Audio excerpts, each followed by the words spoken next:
d'avoir eu cette organisation, d'avoir eu la réglementation de la ville, et puis de pouvoir l'organiser en toute sérénité. Donc voilà.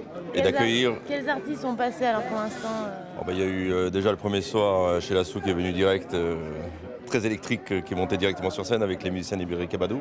Bon, ce soir c'est Ron Carter. Les musiciens de Herbie Hancock sont passés aussi. Ils ont trouvé le son extraordinaire. Donc c'était une récompense pour moi déjà d'entendre ça.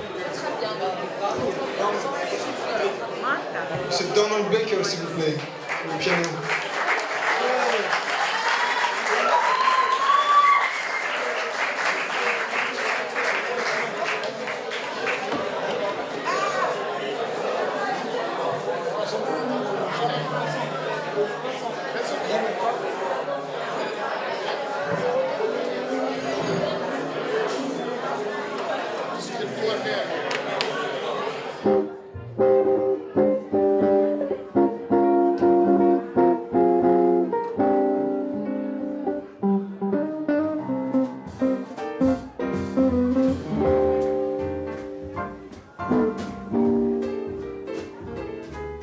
Les jam sessions permettent aux musiciens de jazz de venir se frotter les uns aux autres et d'échanger leur envie de jouer ensemble sur des standards et autres. Les jam sessions, c'est l'essence même du jazz, que ce soit à la Nouvelle-Orléans jusqu'à New York dans les années 50 ou dans les clubs de la 52e rue, vous aviez tous les musiciens des orchestres de Count Basie et Duke Ellington, des grands orchestres qui venaient jouer après le show.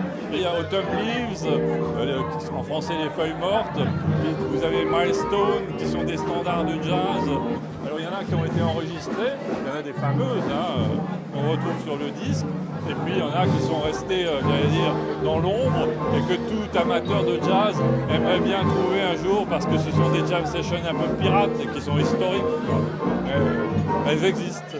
J'ai assisté à des jams complètement dingues à Nice. J'ai le souvenir, il y a quelques années, il y avait eu un joueur de ukulélé très intéressant qui était à l'affiche.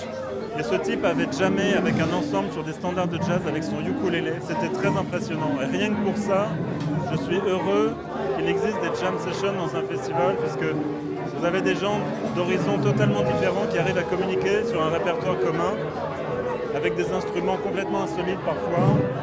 C'est vraiment rafraîchissant et ça montre que la musique vit et que les gens communiquent par la musique. C'est bon signe, c'est bien de le faire, ça doit exister comme ça aussi. Il n'y a pas que la programmation officielle, il doit y avoir des choses à côté, en marge, c'est très bien.